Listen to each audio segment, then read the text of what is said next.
like I think people sometimes forget like how risky doing something like this in a big way is because the success was so big that it was like, oh yeah, we should have been doing this a long time. But how does it feel? Like you were here last year where it just hit, and now you're here a year later. Has knowing that fans and DC are so supportive of it and it's proven out changed the way you think about what you want to do next in the book?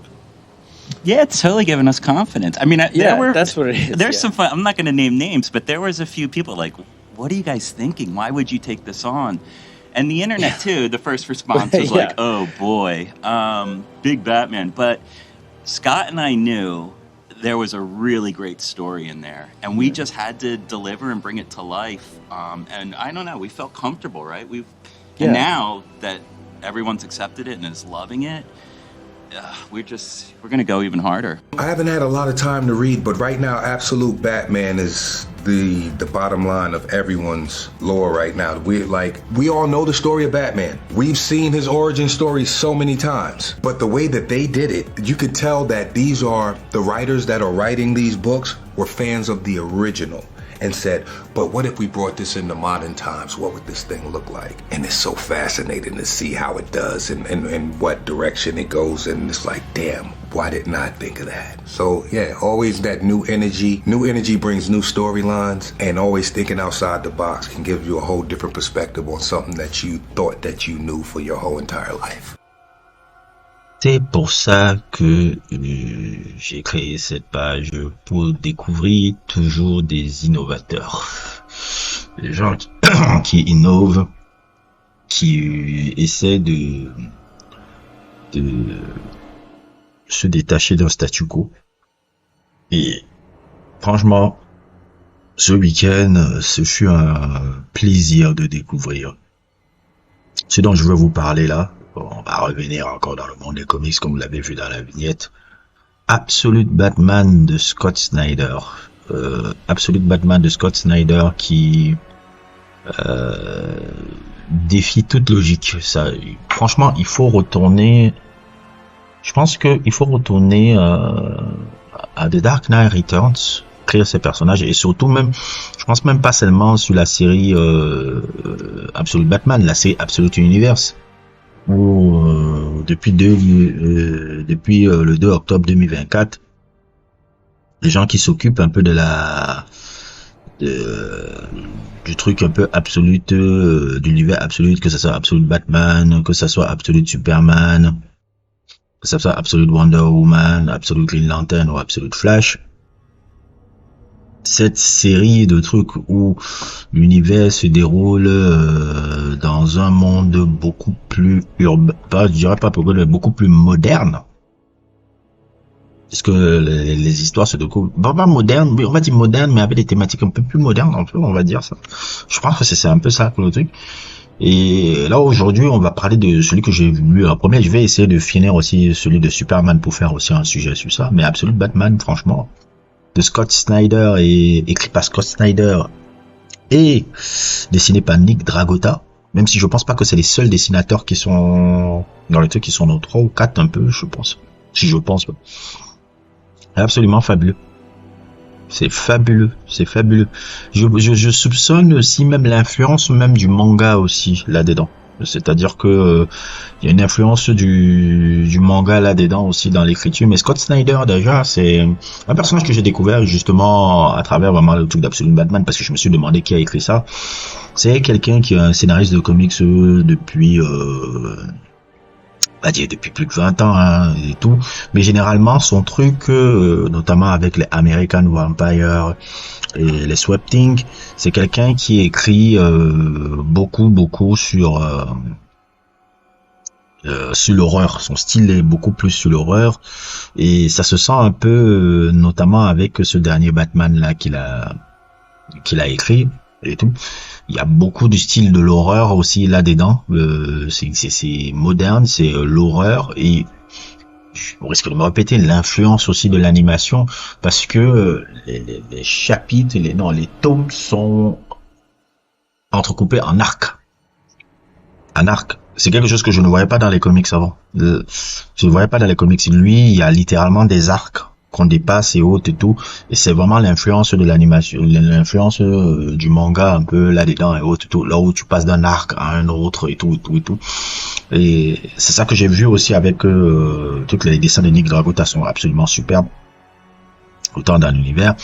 Et de quoi un peu parle un peu ce Absolute Batman? Absolute Batman parle un peu d'un Batman beaucoup plus dans notre monde moderne, mais d'un Batman qui, au lieu d'être l'héritier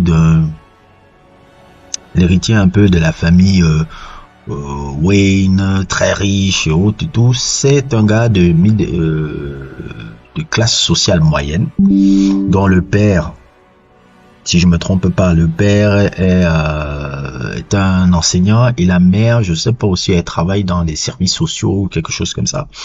Et en gros, un peu dans cette complètement ce changement complet un peu de l'origine story de l'histoire de Bruce Wayne et tout, on voit un Bruce Wayne, si je me trompe pas, un Bruce Wayne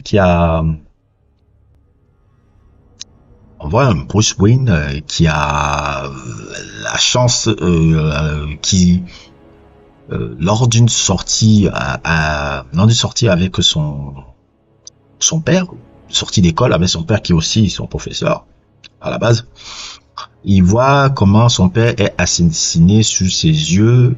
Il voit comment son père est assassiné sous ses yeux dans la sortie d'école qu'il faisait avec ses camarades lorsqu'il avait 10 ans. Et de là, et tout, créer la même rancœur, mais seulement que c'est seulement son père qui est assassiné, mais sa mère est vivante. C'est-à-dire que sa mère, il vit un peu comme quelqu'un qui a grandi avec une mère célibataire.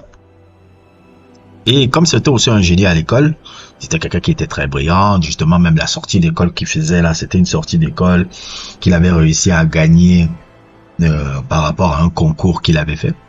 Tout. Plus ou moins de cette haine des criminels qui commence à naître, de cette haine un peu de criminels qui commence à naître, plus ou moins il commence à écrire, il commence à se bâtir un peu aussi, se forger un peu son identité qui va lui permettre de devenir Batman.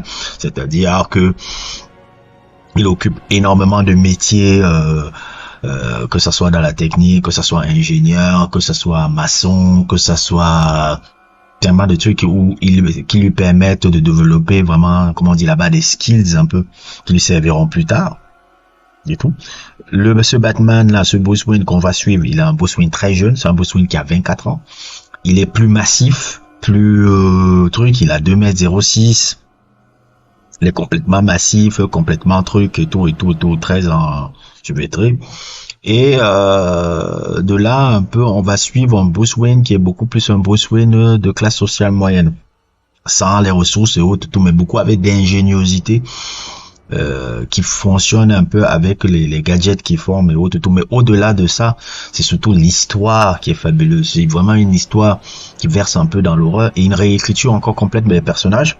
Parce que ses amis d'enfance, ce sont ceux qu'on connaît en général comme ses ennemis actuels. Ses amis d'enfance, c'est que Oswald Cobblepot qui va devenir le pingouin après. Il y a Enigma aussi qui va devenir le Riddler après. Il y a Harvey Dent aussi qui est son ami d'enfance qui va devenir comment il s'appelle, Double Face. Énormément de trucs, la relation amoureuse avec aussi son ami d'enfance aussi qui est Selina Kyle qui va devenir Catwoman, etc. Un autre truc aussi que j'ai adoré, c'est la réécriture du personnage de Alfred. Alfred quitte de majordome là à agent de la CIA qui essaie de traquer les terroristes et tout. Et encore un truc qui est assez génial, c'est que là où avant, comment on appelle ça, Bruce Wayne combattait des gars, quand Bruce Wayne c'était l'homme riche qui combattait un peu des comment on appelle ça, des fous alliés un peu qui n'avaient pas le même type de ressources. Là, c'est totalement l'inverse. Tous les personnages vilains et tout sont des personnages vilains qui ont une extrême richesse. For me, right now, if I were doing Batman, I think it would be exciting to make him come up with barely anything, come up working class, and have the Joker be the one that has all the money. And ultimately, the thesis of it would be that Batman in this world is more of the chaos, and the villains or Joker is more of the system and order that Batman represents in the main universe. Que je pense à que ce soit Black Mask, que ce soit Mr. Freeze, que ce soit Bane, qui m'a effrayé. La partie de Bane, elle est absolument superbe. C'est l'une des plus, je suis désolé, c'est l'un des plus belles arcs que j'ai jamais vu. L'arc de Bane était incroyable. Le Joker arrive aussi. Ils sont tous des gars qui sont beaucoup plus fortunés.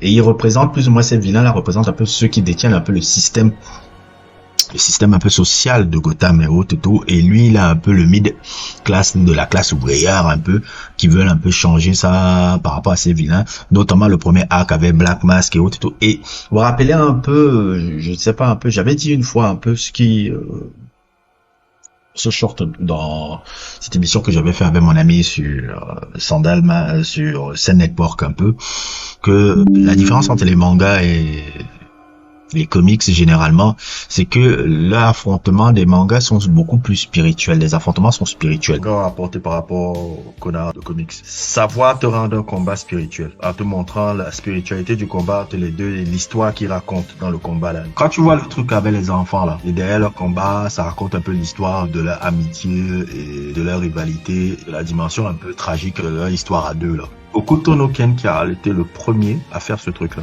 C'est ce que tu vas reprendre maintenant partout là. Les trucs là où tu vois Naruto, Obito, truc, on te remonte la version enfant quand ils se battaient ou tout. En fait, les films américains, les affrontements entre deux personnages est plus vu du côté matériel. C'est-à-dire que dans le film américain, comment tu vas surpasser l'autre? Avec un plus gros flingue, une plus grosse mitraillette, un plus gros tank, le plus de gear quoi. Parce que c'est leur héritage culturel, alors que chez les mangas c'est plus spirituel. Celui qui est le plus fort dans la tête, qui a l'idéologie la plus solide, etc. La plus noble un peu. La plus noble, la plus cohérente. Celui qui a le plus de conviction. En fait, dans les mangas, plus tu as de conviction, plus tu tapes fort. C'est-à-dire celui qui a la meilleure idéologie ou celui qui a la meilleure truc. C'est souvent ça qui est génial dans les mangas parce qu'eux ils ont trouvé ça. Même dans les combats, c'est des combats qui sont spirituels. Et ils l'ont magnifiquement bien fait. C'est la première fois que je vois dans un comics, en tout cas, vous pouvez me donner, que les affrontements, il y a des affrontements de, pas seulement d'idéologie, mais spirituels carrément par rapport à ça. Que ça soit avec Black Mask, que ça soit avec Bane, la partie qui m'a le plus marqué, c'est Bane et tout. Parce que Bane, l'écriture de Bane dans ce truc, elle est absolument génialissime. Même la manière, bon, je fais un spoiler un peu là-bas, la manière dont on voit comment il a réussi à briser Batman, pas forcément brisé comme un peu dans le comics légendaire qu'on connaît, là où il avait brisé le dos de Batman, mais brisé psychologiquement le mec, s'atteignant les amis, en créant les futurs ennemis de Batman qu'on va connaître après, que ce soit le pingouin, qui sont ses amis d'enfance et qui sont transformés par Bane un peu là-bas et tout. Je crois que cette partie-là était vraiment bouleversante et incroyable. Absolute Batman, je n'ai pas encore à sa fin, mais je suis vraiment impatient de voir d'où la direction de cette œuvre va aller. C'est vraiment une œuvre que je vous recommande fondamentalement. C'est le plus beau comics de Batman depuis des lurettes. C'est la plus belle chose qui est arrivée à Batman depuis des années. Fortement de Thierry, je pense, c'était Sudden Impact de Thierry qui a beaucoup inspiré Frank Miller pour écrire son Batman là et tout. Et celui-là, si vous voulez voir un peu des influences un peu cinématographiques de Absolute Batman, of course, ils ont pris il y a beaucoup d'éléments qui rappellent un peu le Batman de Matt Reeves, mais surtout des films comme Taxi Driver, des films comme Mean Street, le combat social un peu qu'on peut voir un peu dans, et ça je suis convaincu de ça parce qu'il y a des éléments qui rappellent ça, le combat social un peu que tu peux voir un peu avec le personnage de Karl Malden et le personnage de Marlon Brando dans On the Waterfront. Désolé, dans cette partie je dis un peu n'importe quoi, je voulais dire Lee J. Jacob, le gars que vous voyez c'est Lee J. Jacob, c'est lui qui joue le méchant dans On the Waterfront, parce que On the Waterfront c'est un affrontement social entre la mafia qui pourrit tout et autres et tout, et le personnage de Marlon Brando qui est un peu un docker, ce ancien boxeur raté un peu, qui veut se rebeller un peu contre ce système-là. Il rappelle, le personnage de Bruce Wayne là rappelle beaucoup le personnage de Marlon Brando dans The Waterfront. J'ai lu aussi que, bon, je l'ai senti, mais j'ai lu aussi, j'ai vu que c'est aussi une inspiration totale aussi dans l'écriture de ce fabuleux comics. C'est quelque chose que je vous recommande fortement, hein. Les gars, là on a affaire vraiment à la crème de la crème, vraiment du genre. Je suis impatient de voir la direction dans laquelle ils vont aller. Et franchement, les gars, chapeau à vous, chapeau à toute l'équipe, chapeau à l'équipe. Vous avez révolutionné le genre. Et vous avez révolutionné un personnage dont on ne savait plus comment on va écrire, comment le truc est, comment on n'a jamais pensé à faire ça. Et cet univers absolu là, ça, je suis bien curieux de voir là où ça va aller, hein. Je vais essayer de découvrir les autres. Absolute Superman aussi, j'ai lu un peu le pitch, un peu, ça a l'air super génial. Je vais essayer de voir aussi. Bref, c'était un sujet Patreon. N'hésitez pas à liker, n'hésitez pas à vous abonner et à plus pour d'autres aventures.